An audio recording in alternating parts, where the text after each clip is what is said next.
Hi, it's Kay from thebabybuncher.com.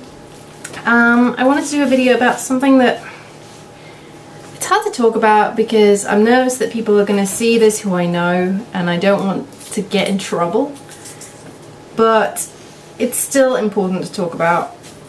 So mostly my channel is about making babies, but what do we need to make babies? We need men, preferably husbands. And you know, divorce is a really common thing these days. They say it's 50% of divorces in Austria, for example, and America, and you know, 50% of marriages end in divorce. This is actually quite a misleading statistic because it takes into consideration all of the second marriages that end in divorce, because well, if you've been divorced once, you're far more likely when you remarry to divorce again. And so when you include those second divorces and those third divorces, etc., etc., it drives the numbers up. So it's not actually 50%, it's lower than that, but it's still pretty high. And around where I live, there's quite a high divorce rate. Like, most of the women I know are on their second husband.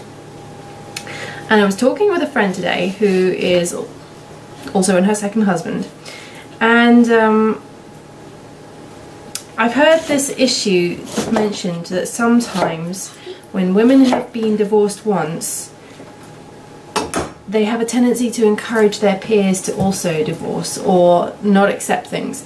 And of course, I'm all for saying don't accept being abused by a spouse.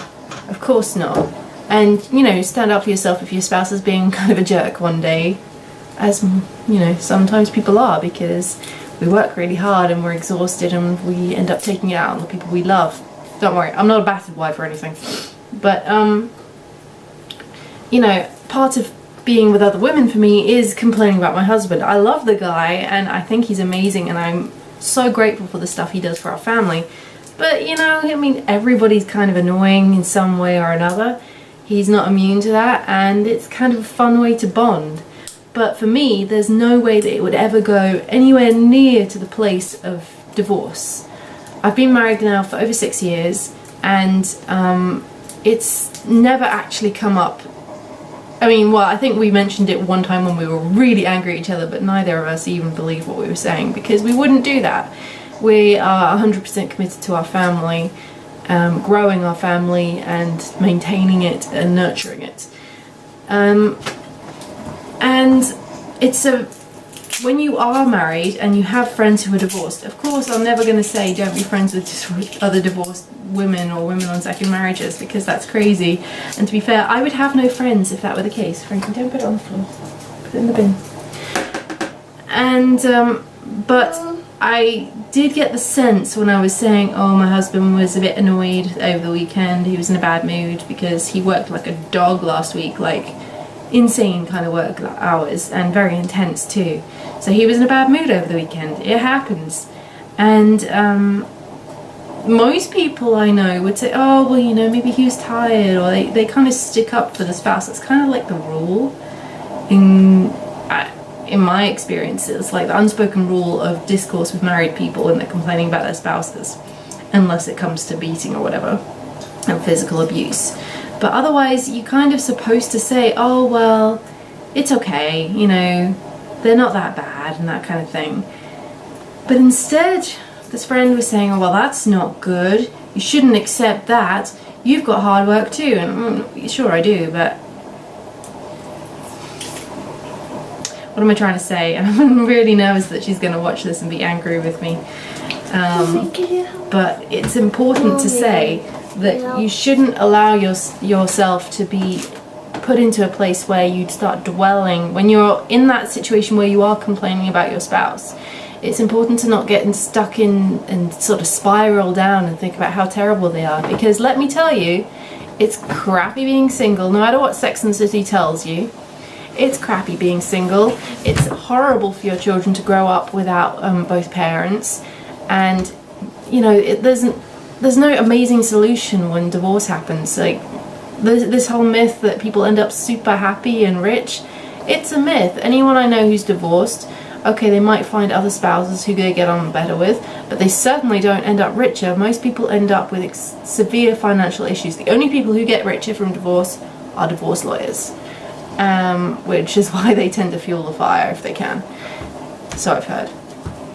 But, well, let me put it this way. When I was talking to my father-in-law, who is divorced, now he has been for about 20 years, from his wife used to get together with the wives of his brothers, and they would sit there and complain all day long about how awful their husbands were, but like really complain, like say they're terrible people basically. And they would, oh, come this way, Frankie. And they would effectively start encouraging each other. Well, one of them would start saying, well, you know, I think if he doesn't shape up soon, I'm going to leave him. And then they'd say, oh, you definitely should. And they would start going into these kind of divorce pacts, where it's like, if you leave your husband, I'll leave my husband. And it's a very toxic, twisted, twist on the female gossip relationship, where you commiserate together, but you shouldn't be encouraging each other to break up each other's families. Divorce is not the option for women. I mean, I'll bring it in one more time. The example of, if there's some chronic addiction to cheating or gambling or drugs, and it can't be fixed, the person's not willing to fix it, then I don't know what you can do with that. I do know someone who was married to a man who just kept gambling and gambling, and every time they tried to fix their financial situation, he'd do it again and he'd lie about it. When you're not willing to be honest with the other person, you can't build any relationship without a foundation of trust. But it is not someone else's job outside of that marriage to discourage that person from investing in that relationship, putting everything they can into it. It's not their job to encourage people to break up their families and to divorce. And if someone's doing that to you, don't end the friendship, but just gently tell them, no, actually, my husband has these things going on in his life. He's very tired. He has a lot of weight on his shoulders, or, I get grumpy too. It's a two-way street. It comes across maybe one way when I talk about it, but that's not really the reality, because let's face it, in every interaction, it takes two to tango. So, be steadfast and stick up for your husband, ladies, because divorce, it ruins lives, as I think we all deep down understand that. So that's a bit of a deeper video for you today. Be sure to like my video, share, subscribe, and take care, and I'll see you tomorrow. Bye.